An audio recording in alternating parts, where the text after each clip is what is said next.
हमारे ऊपर प्रभु की कृपा है ये हम कैसे पहचाने।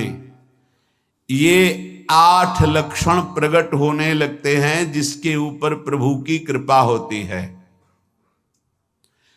हमारे ऊपर प्रभु की कृपा है ये हम कैसे पहचाने, तो ये 8 लक्षण प्रकट होने लगते हैं जिस पर हरिजू की प्रियाजू की कृपा है। पहला, घोर अपराध करने वाले के प्रति भी दया की भावना, शांति पहला लक्षण है। भाव में भी पहले शांत भाव है। हमारे ऊपर श्री हरिजू की कृपा है, इसकी पहचान ये 8 लक्षण। पहला, शांति, अर्थात घोर अपराधी के प्रति भी गुस्सा ना क्षमा करना, ये हरि की कृपा का लक्षण है। देख लो भाई, घोर अपराधी शब्द तो जाने दो, जरा सा प्रतिकूल हो जाए तो लाख समझाओ पर भ्रकुटी तनी रहती है। भला ऐसा है? अपराधी पर भी क्षमा का भाव होना, ये हरि कृपा पात्र में ही होगा, अन्य में नहीं। तो अगर अपने हृदय में ऐसा लगे कि ऐसा नहीं है तो हरिजू से प्रार्थना करनी चाहिए कि कृपा करो, मेरे में सामर्थ्य आवे। दूसरा, अनुसूया, वो किसी भी के प्रति कभी भी कोई दोष दर्शन ही नहीं करेगा। दोष कथन, दोष श्रवण की तो बात जाने दो। अनुसूया, दूसरों के गुणों में दोष ढूंढना ये नहीं होता। हरि कृपा पात्र में ये नहीं होता। ये सब भजन के नाश करने वाले। जैसे पहला अपराधी पर क्रोध कर देना, तो माया ने भेजा इसीलिए था कि तुम्हारे साथ व्यवहार ऐसा करे कि तुम क्रोध करो। क्रोध करोगे तुम्हारी ऊर्जा शक्ति नष्ट हो जाएगी, अध्यात्म में जो चलने की थी। और कहीं तुमने संकल्प कर लिया तो भजन शक्ति नष्ट हो जाएगी। तो अगर भजन बल है तो गया, जरूर उसको दंड मिलेगा, पक्का मिलेगा, 100% मिलेगा, लेकिन आप खाली हो गए। ना भजन करने की वृत्ति रहेगी और ना भजन रहेगा, दोनों बात।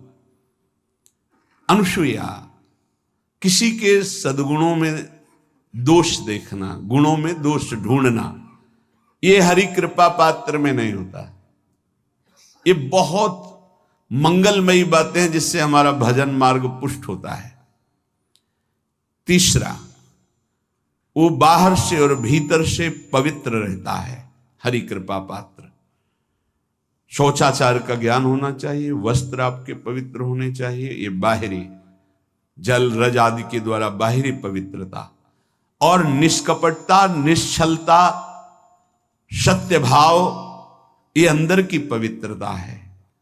अगर कपट है, छल है, असत्य है तो हृदय मलिन रहता है। भीतर और बाहर से पवित्र रहना, इसमें खास बात क्या है? भीतर और बाहर से पवित्र रहने में, भीतर और बाहर से सदैव पवित्र कौन रह सकता है? तो बोले जो पुंडरीकाक्ष भगवान श्री हरि का प्रियाजू का स्मरण करता रहता है, वो शवायाभ्यंतर शुचि, वो बाह्य और अभ्यंतर दोनों से पावन रहता है।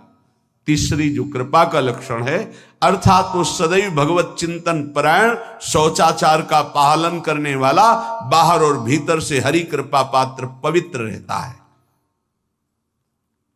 चौथा, ऐसे कार्यों का अनुष्ठान न करे जिनमें हमारा भजन छूटता है, जिनमें सत्य छूटता है, जिनमें भगवत भाव छूटता है। जैसे आपके ऊपर कृपा हुई, आप भगवत मार्ग में चल रहे हैं, अब आप ऐसे संसारिक कार्यों का अनुष्ठान कर रहे हैं जिनमें आपकी चित्तवृत्ति बिल्कुल भगवत विमुख हो रही, तो जीवन का लाभ क्या होगा? लाभ तो है भगवत स्मरण सहित।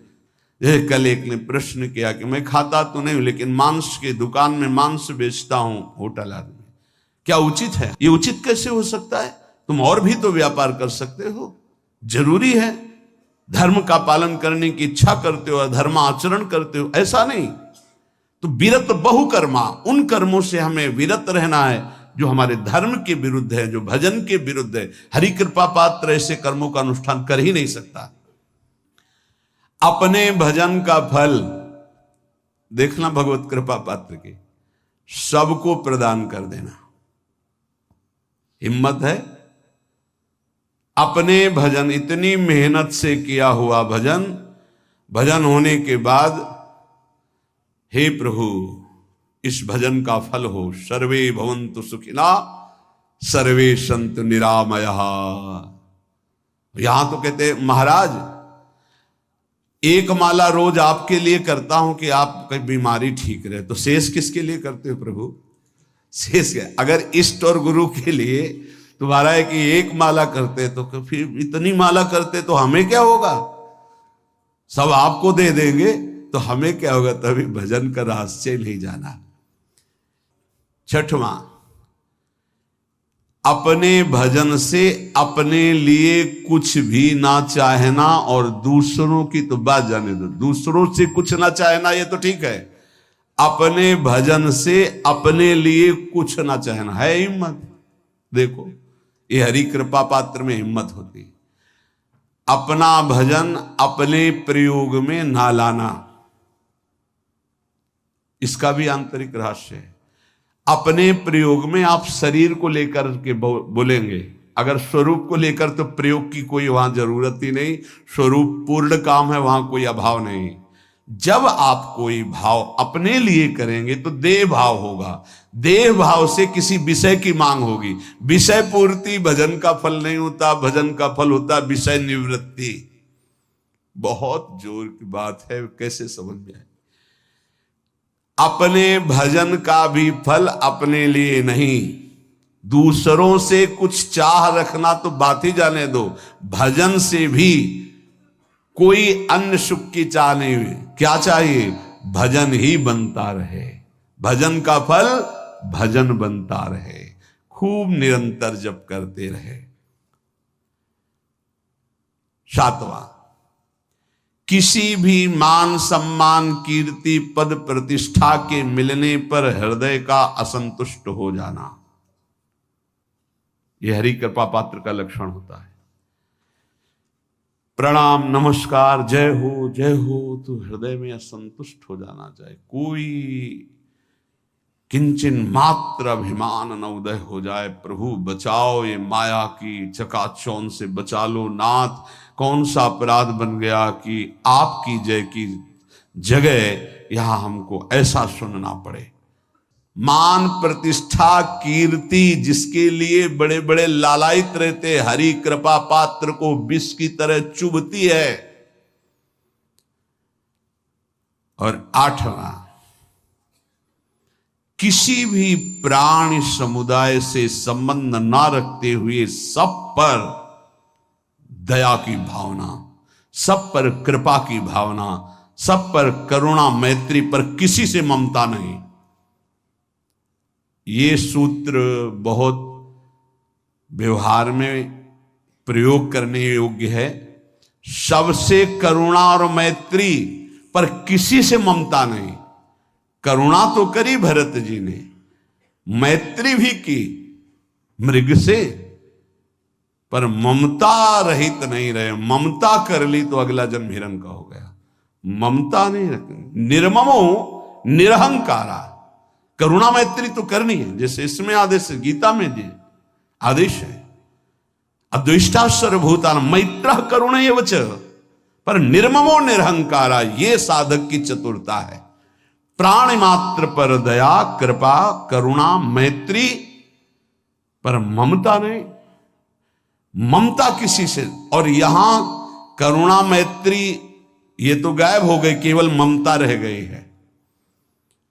अपने शरीर से ममता, शरीर संबंधियों से ममता, विषय भोगों से ममता, यही जहर है। संबंध में ये ममता ही जहर है, विचारों में अहंकार जहर है, कर्मों में ये आसक्ति जहर है। इसी जहर को मिटा दे तो जीवन मुक्त महापुरुष कर्म करते हुए, विषय सेवन करते हुए, वार्ता करते हुए, विचार करते हुए, बिल्कुल जहर रहित उसका जीवन हो गया। तो ये 8 बातें हरि कृपा पात्र में होती हैं, इनको बार बार सुनना, हृदय में धारण करना।